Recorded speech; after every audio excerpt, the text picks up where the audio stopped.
Not a YouTuber, just like making videos.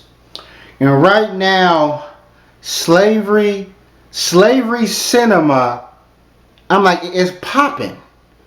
This video is going to be about black people's disdain for the current wave of slavery movies, slavery miniseries, and so forth. But my stance on it, I'm like Troy Tremaine Star.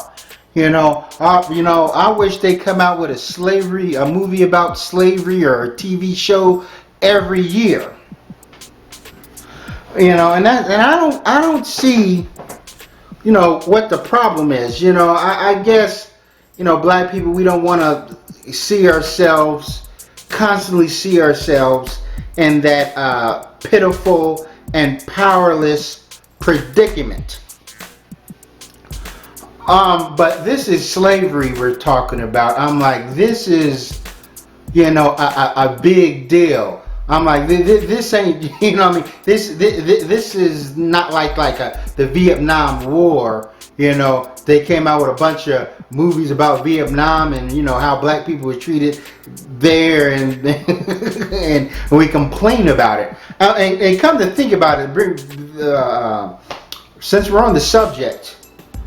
We lost the Vietnam War, and in the 80s and early 90s there was like this rash of films about Vietnam. We had Platoon, Hamburger Hill, another movie called Platoon Leader, and so forth. Casualties of War with Michael J. Fox, and I didn't really hear white people complaining. Even though we got our asses kicked, that white people say, oh man, I don't want to see another movie about the Viet Cong, about our soldiers stepping on landmines and explosives and holding their intestines and so forth, and how we got our asses kicked and things of that nature. But we have to understand, Hollywood TV goes by trends. It's about what's trending, and what's hot. That's why you see, all these superhero comic book movies now. Just about every character got its movie. Just about every comic book story arc got its movie. So first of all, let's look at it as this is more sorts of a money thing and a business thing. That they got their investors and they say, okay, let's produce. Let's rehash roots. I think that black people and people are showing an interest in it. Just looking at all the data, looking at the, the Django Unchained did good. 12 years of slavery. And then there's some other mini series about slavery. I forgot, but I think it's on one of them. Generic networks and so forth. So it's hot right now. And don't act like they've been coming out with these slavery movies on a back-to-back consistency. In fact, throughout the 80s and 90s there really hasn't been a slavery movie on a major scale. Not that I can think of. I'm thinking of after the original Roots aired in the 1970s, slavery movies sort of died out. I know that there was Uncle Tom's Cabin, which came out in 1987, which was like a Showtime original movie, straight to TV, straight to cable. But as far as the big screen, no. And a lot of movies didn't even reference slavery. I'm like, you had movies that took place back in the good old days, as they say, and they don't even reference racism or how black people was treated, a segregation. Some of these movies, it's like you would think that the black people always had equality, like Legend of Bagger Vance or whatever, like or The Green Mile. They're like, got movies that literally took place when black people was being lynched from trees and fucking riding up under the bus, not back of, but up under the bus, holding on to exhaust pipes and there was no reference to it. But then black people complain like, oh man, back in those days, man, there was no way, you know, this would have happened, man, the way they treated us and so forth. So therefore, you know, these movies execs or whatever, these producers are saying, okay, well, let's go back, let's really delve into this thing. This whole slavery thing means a lot to black people, so let's really explore it. You know, and black people complain. So, you know what I'm saying, it's confusing, it's puzzling to me. This is cognitive dissonance at its finest. And the thing, you know what I'm saying, and also they're going to keep coming out with slavery movies. I'm like, you know what I'm saying, right now we got the what's that, you know what I'm saying, we got the Harriet Tubman movie about to come out. Well, people are talking about that, you know, and so forth. I wouldn't be surprised if they do another movie on Uncle Tom's Cabin, since Uncle Tom's Cabin was the biggest selling book in America, next to the Bible. You know, after the Bible. Matter of fact, it was a major, like the book was translated in over 27 languages. But that's the thing. So maybe, you know what I'm saying, after we get this wave of slavery movies, maybe it'll die down. Maybe we'll go 10, 15 years without even a movie referencing slavery, like it never happened. And then all of a sudden, you know what I'm saying, you're going to see this resurgence of it, just like we see now. Man, it's trending. You know what I'm saying? I'm like, we got to stop looking at movies and TVs as the end all be all. I'm like, you know what I'm saying, why should you hold the entertainment field, you know what I'm saying, the world of entertainment or whatever, I'm like, it has low morals, you know, just like rap music. And still, I'm like, lucky a lot of black people don't read books, because they're going to publish books about slavery, whether it's you know what I'm saying, basically a basic design on what happened, or some fictional story and so forth.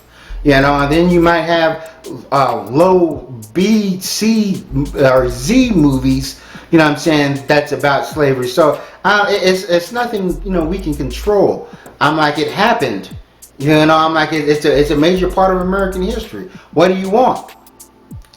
And we constantly use slavery in our narratives. When people see how black people are trailing so far behind how we treat each other, why we have no generational wealth and so forth, we link it back to slavery. Oh, it started out in slavery, started off in slavery and oppression and so forth. And then they say, okay, let's make some movies here. And then we complain and say, oh, we don't want to make any. We want to see movies about more positive images, you know, and so forth.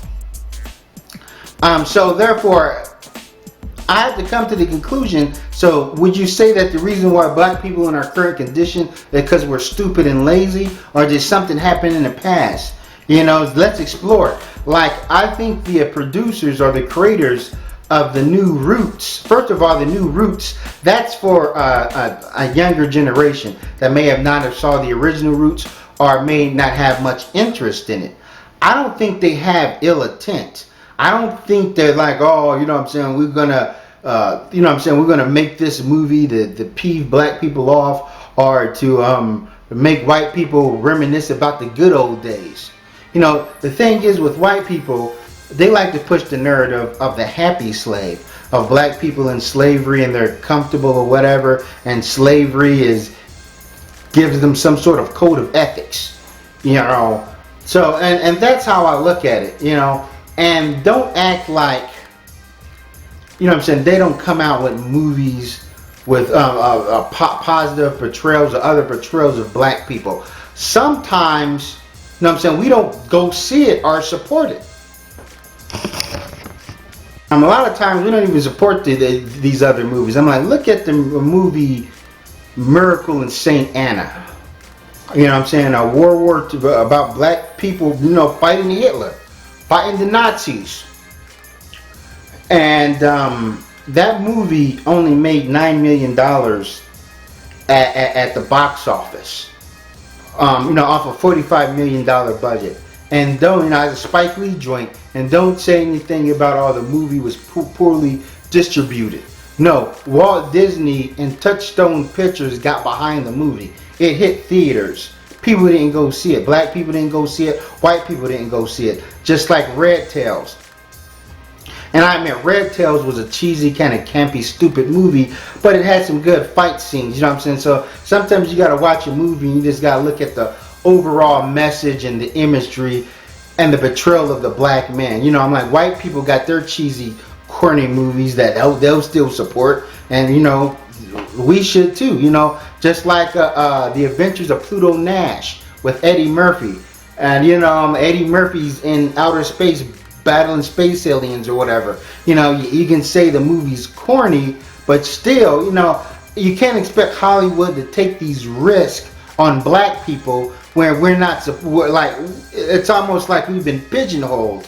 Like they're just, you know, certain movies we go see, you know, these hood movies, you know what I'm saying, black people blowing each other brains out, pimps and hustlers, slaves and servants, black men dressing up like women, transgenders, you know, some of these comedies. And I'm not saying that these movies are all bad. I'm not a hater. You know, I'll watch a hood movie, I'll watch a slavery movie. I'm just gonna judge it on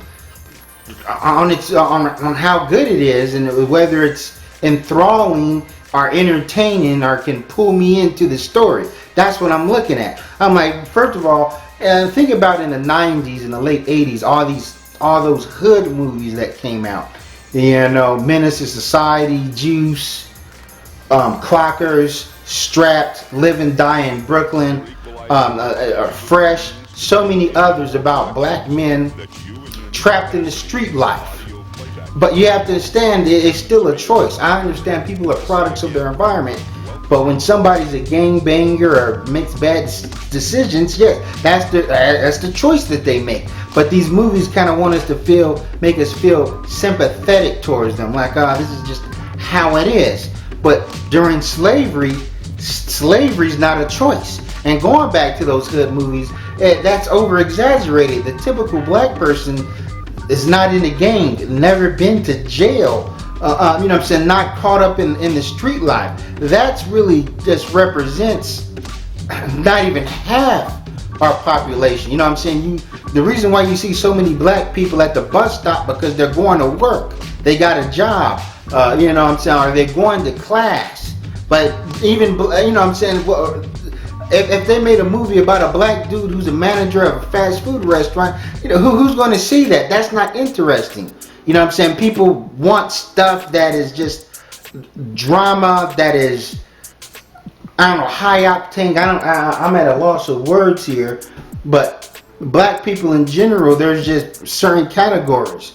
And for us to break out that mode, I'm like, we ourselves have to, instead of, you know, because it's almost like art imitating life or life imitating art.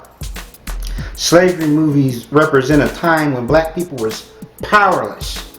You know, we felt like we couldn't do anything about it. And then fast forward here now, 2016, we're still griping and complaining, have our grievances about, you know what I'm saying, about what they're doing. Oh, Hollywood's doing this, they're doing that, and this and that. You know, whining and crying like we don't have the power to mold things and to change things and so forth.